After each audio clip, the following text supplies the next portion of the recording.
যে এই আপনার যে দখলদার বাহিনী তারা কখন যাবে, তারা যাওয়ার পর একটা ইনক্লুসিভ ইলেকশনের কথা কিন্তু ওয়াকার সাহেব আজকে বলেছে, আপনি শুনেছেন? জি। So what does inclusive election mean? বাংলাদেশের সবচাইতে বেশি ভোটার, সবচাইতে বেশি বড় দল কে? বাংলাদেশ আওয়ামী লীগ। আপনি ফেডারেশন কাপ শুরু হয়েছে, আপনি ইয়ং ম্যান ফকিরারপুল বা বাড্ডা জাগরণী দিয়ে আপনি ওই ওই ওই লিগ কেউ দেখবে? হ্যাঁ, আপনি আবাহনী ছাড়া বা মোহামেডান ছাড়া আপনার লিগ চলবে? তা আমি যদি মোহামেডান ধরি বিএনপি কে, তা আবাহনী ছাড়া চলবে? মানুষ কি আপনার বাড্ডা জাগরণী খেলা দেখতে আসবে, নাকি মুকসিদপুর একাদশ খেলা দেখতে আসবে? সুতরাং বাংলাদেশ আওয়ামী লীগ হচ্ছে একটা বৃহৎ রাজনৈতিক দল, তাকে ছাড়া যা কিছু করা হবে সবই পাবলিকের কাছে দেশের টাকা নষ্ট। That's it.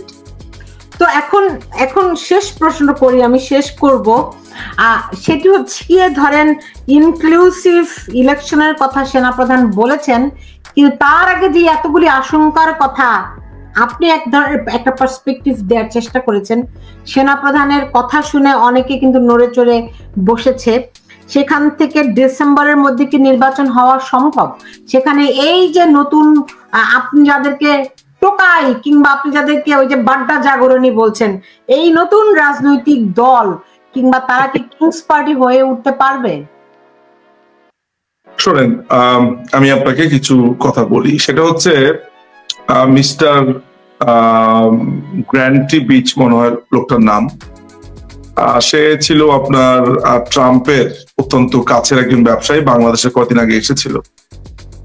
ইউনুস তার সাথে দেখা করতে গেছে দুবাইতে।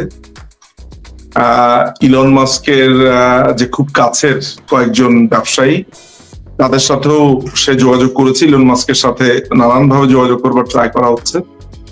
আপনি কি জানেন যে সেখানে একটা বড় ধরনের লবি, ইউনুসের যে লবিং ফার্ম গুলো কাজ করে, লামিয়া মোর্শেদ, ইউনুসের যে আপনার ফরেন ম্যাটার গুলো দেখে, এই লামিয়া মোর্শেদের কার সাথে যায়, কি করে, কোথায় ইমেল দেয়, আমাদের কাছে অনেক তথ্য তো আসে। একটা বড় লবিং কি জানেন? ইলেকশনটা কি কোনোভাবে 2026-এর শেষে নেওয়া যায় কিনা বা 27-এ নেওয়া যায় কিনা, এখনো সেই চেষ্টাটা করছে।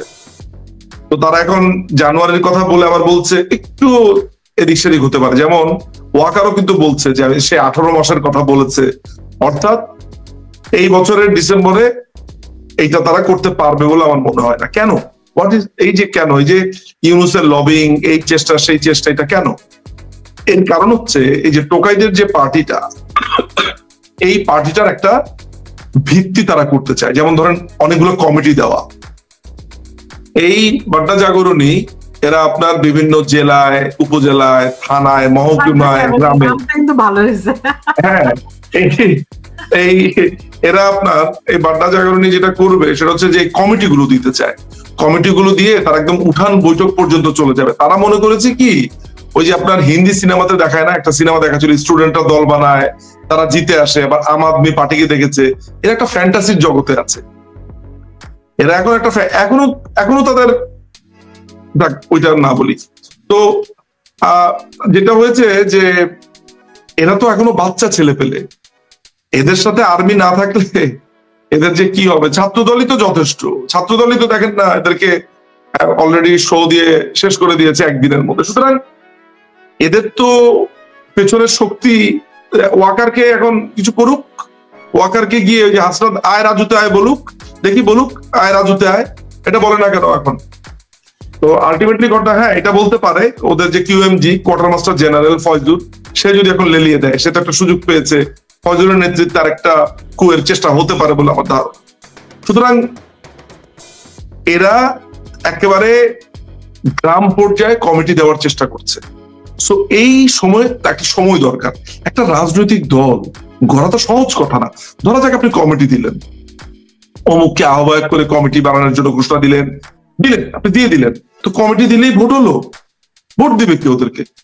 বাংলাদেশের মানুষ আবাহনী মোহামেডান ছাড়া কারো খেলা দেখতে যাবে? সুতরাং বিএনপি আওয়ামী লীগ ছাড়া কেউ ভোট দিবে? ওরা সমাজ বাস্তবতাই বোঝে। ওই বন্দোবস্ত, তাশরিফ রেখেছেন, তারপরে বুটজোয়া, প্রলেতারিয়েত, এইসব শব্দ দিয়ে ভালো হয়েছিল। এইসব বন্দোবস্ত আর বাড্ডা জাগরণী, বন্দোবস্ত বাড্ডা জাগরণীর বন্দোবস্ত দিয়ে ভোট হবে না। কিন্তু একথাও তো সত্য, আওয়ামী লীগ বিএনপির জাতাকলে মানুষ পিষ্ট হয়েছে। এই দলগুলোর নিজেদের আত্মোপলব্ধি এগুলি যদি না আসে, মানুষকে তো বাড্ডা জাগরণের দিকে। আচ্ছা সুলতানা আপা এদের জাতাকলে পিষ্ট হয়েছে, এটা কিছু করে নাই দেশের জন্য?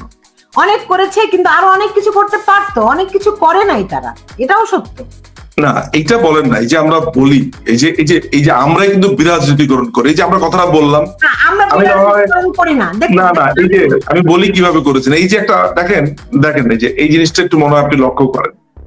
আজকে যদি আপনার একটা ভিডিও ধরেন, আমি যখন কোন একটা প্রোগ্রামে আসি, আমি জানি যে জেনজিদের অনেকেই দেখে, শোনার জন্য দেখে, বসার জন্য দেখে, তারা আসে কি বলি, ওরা কিন্তু একটা ভাইব পাবে সব রাজনৈতিক দলই খারাপ, আমরা কিন্তু ওই ভাইবটাই দিচ্ছি। ওরা তো ভাই ভালো কাজও করেছে। এই দেশটাকে স্বাধীন করা কে করেছে? রাজনীতিবিদরা। এই দেশের খুন করেছে কারা? এই দেশের সমস্ত খুন খারাপি করেছে সেনাবাহিনী। শুনুন ভাই, শুনুন, সেটা হচ্ছে যে জন্ম থেকে মৃত্যু পর্যন্ত মানুষকে রাজনীতির মধ্যে দিয়ে যাইতে হয়, এর কোনো বিকল্প নাই। এবং রাজনীতিতে অনেক রকম লুপহোলস থাকে, সেই লুপহোলস গুলো প্রতিনিয়ত আমাদেরকে মানে রেকটিফাই করে আগাইতে হয়। ধরেন আমি আছি আমেরিকায়, আপনি আছেন ইংল্যান্ডে, কত পুরনো তাদের দেশ, রাইট? এই আমেরিকারই 250 বছরের গণতন্ত্র, তারপরে কত কেওয়াটিক অবস্থা, তাই না? তারপর রিপাবলিকান পার্টি, ডেমোক্রেটিক পার্টি, মার কাট আমাদের দেশে যেমন আওয়ামী লীগ বিএনপি, এদেরও তো এখানে আওয়ামী লীগ বিএনপি, যেমন আপনার দেশে লেবার পার্টি, আর এরা একই তো, রাইট? তো তার মধ্যেও মানুষ একটা মানে মানুষ নিজেদেরকে উন্নয়নের দিকে এগিয়ে নিয়ে যায়। বাংলাদেশে যতটুকু উন্নয়ন হয়েছে নিঃসন্দেহে রাজনীতির হাত ধরে হয়েছে, কোনো সন্দেহ নেই। ধরেন 75-এর পরে 91 পর্যন্ত বাংলাদেশকে স্থবির করে রাখা হয়েছে। বাংলাদেশে মুক্তিযুদ্ধ থেকে শুরু করে সবকিছু মানে গণতন্ত্রের যাত্রা শুরুই হয়েছে 91 থেকে যদি ধরি। নতুন যাত্রা, রাইট? এর আগে বাংলাদেশের কি ধরেন, আমার ছোটবেলা এর সাথে অন্ধকার আমল গেছে, রাইট? আপনারা হয়তো তাই গেছে, আমরা বড় হয়েছি ওই সময়টাতে, রাইট? এই 80 দশকে। হ্যাঁ, তো এখন রাজনীতিবিদদের কোনো বিকল্প নেই, কিন্তু রাজনীতিবিদদের মানুষের প্রতি আরেকটু ভালোবাসা থাকা দরকার। আপনার এখন রাজনীতি করে কারা? আমার তো মনে আছে আমি যখন স্কুলে পড়ি তখন পত্রিকায় ছাপা হতো যে আওয়ামী লীগের কত % ব্যবসায়ী মনোনয়ন পেয়েছে, বিএনপি থেকে কত % ব্যবসায়ী মনোনয়ন পেয়েছে, কতজন সেনা কর্মকর্তা মনোনয়ন পেয়েছে। এখন আর এইসব খবরের দরকার হয় না, কারণ রাজনীতিবিদ। এখানেও আমার একটা দ্বিমত আছে। আচ্ছা, দ্বিমত আপনি বলেন, কিন্তু এটাই তো সত্যি কথা যে রাজনীতি, ওই যে জিয়াউর রহমান বলেছিলেন না যে একজন সেনাবাহিনীর অবসরপ্রাপ্ত কর্মকর্তা, পলিটিশিয়ানস না এটা ঠিক যে একজন সেনাবাহিনীর কর্মকর্তা যদি রাজনীতি করতে চান, করতে তো পারেন। একজন ব্যবসায়ী, কিন্তু অপরাধ আমরা যেটাকে বলি, আমরা যে ট্র্যাপে পড়ে গেছি আসলে, যে ব্যবসায়ীরা রাজনীতিকে তাদের ব্যবসায়ের একটা টুলস হিসেবে ব্যবহার করেছেন, সেটা অপরাধ। তো ব্যবসায়ী রাজনীতিতে আসা অপরাধ না? না, অপরাধ। দেখুন কেন রাজনীতি একটা পেশা, এটা আজকের দিনের পেশা না। রাজনীতি করাটাই একটি পেশা, এটা ঐতিহাসিক ভাবে পেশা। এখন আপনার যদি আরো 10টা ধান্দা থাকে, আরো 10টা প্রেক্ষাপট থাকে, আপনি মানুষের জন্য কাজটা করবেন কিভাবে? তখন তো আপনার মাথা। তাহলে আপনি বলতে চাইছেন যিনি একজন আইনজীবী, তিনি যখন রাজনীতিটা করেন তার জেলার জন্য, উপজেলার জন্য, তিনি তার আইন পেশাটা চালিয়ে যেতে পারবেন না? না, তখন তো কনফ্লিক্ট অফ ইন্টারেস্ট হয়। কিভাবে কনফ্লিক্ট অফ ইন্টারেস্ট হয়? অবশ্যই কনফ্লিক্ট হবে। আপনি যদি আপনার জনগণের জন্য কাজ করতে যান এবং এট দ্য সেম টাইম আপনি আপনার একজন ক্লায়েন্ট, আপনি বাংলাদেশের আইনে, তখন অবশ্যই এটা কনফ্লিক্ট হবে। বাংলাদেশের আইনে কোথাও লেখা নাই, শুধু বাংলাদেশ না, আপনি যে দেশে বসে আছেন আমেরিকাতে, আপনার যে দেশে যে প্রেসিডেন্ট, সে পৃথিবীর সবচেয়ে বড় ব্যবসায়ী। তাই না? সে কিন্তু না, সে প্রেসিডেন্ট হওয়ার পরে তাকে তো ব্যবসা থেকে তাকে সরে যেতে হয়। না, তিনি ব্যবসাতে সেটা সরে যেতে হবে, কিন্তু যারা কংগ্রেসম্যান তাই না, ওনার এথিক্স কমিটি বলেন, আরো যে কমিটিগুলো রয়েছে এখানে, সেই কমিটিগুলো ধরেন কথার কথা, ওয়াশিংটন ডিসিতে ডোনাল্ড ট্রাম্পের একটা হোটেল আছে, সেই হোটেল উনি প্রেসিডেন্ট হলেই বুকিং এর হার বেড়ে যায়, রাইট? আপনি আমাকে বলেন যে এই রেস্টুরেন্ট গুলো, এই ব্যবসা প্রতিষ্ঠানগুলো এখন কে চালায়? এখন প্রেসিডেন্ট নিজে সরাসরি যুক্ত না। এক্স্যাক্টলি, উনি পারে না, কিন্তু তিনি তো এন্ড অফ দ্য ডে তার ব্যবসাই চলছে। তিনি যে জীবন ধারণ করেন, তার যে বেতন, সে বেতনের বাইরে তার ব্যবসার টাকাটা তার অ্যাকাউন্টে ঢোকে না, এটা বলতে চাইছেন? আলোচনাটা থেকে অনেকখানি দূরে সরে না, এইভাবে বললে হবে না, এইভাবে বললে হবে না। এই প্রসঙ্গটা আপনি তুলেছেন। আপনি যেটা বলতে পারেন যে রাজনীতিকে কোনো মানুষ কনফ্লিক্ট অফ ইন্টারেস্ট তখন হবে যখন তার পেশার সাথে তার রাজনীতির দ্বন্দ্ব হবে, যেখানে আপনার আইনটা ভাঙার সম্ভাবনা আছে। যেমন আমার ধরেন লেটস সে আমি যদি একজন এমপি হিসেবে, ধরা যাক আমি একজন এমপি, আমার নির্বাচনী আসনের একজনের মামলা আমি লড়ছি আদালতে, তাই না?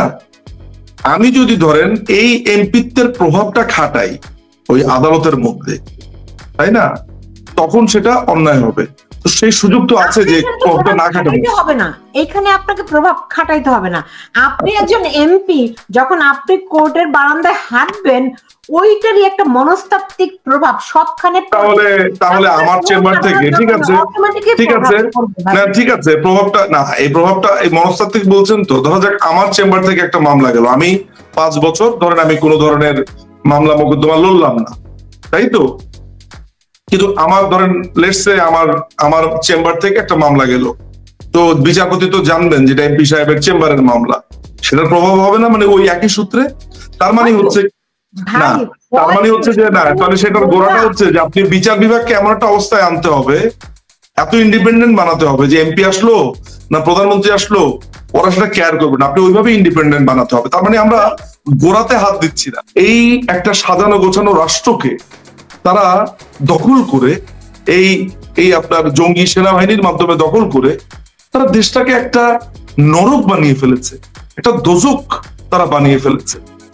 হ্যাঁ, বাংলাদেশের মানুষরা ফোন করলেই বলে যে ভাইরে বাইর হবো না, বাইর হলে যদি মানে স্বর্ণের চেইন পরে বের হয় না, আংটি পরে বের হয় না, একটা ঘড়ি পরে বের হয় না, 500 টাকা দামের একটা ঘড়ি পরে বের হয় না, ওয়ালেটে তার যদি এখান থেকে, আমি এক লোকের সাথে কথা বলছি, তার যদি ধরেন নিউ মার্কেটে যেতে আসতে লাগে হচ্ছে 500 টাকা, সে খুব বড় জোর 1000 টাকা নিয়ে বের হয়।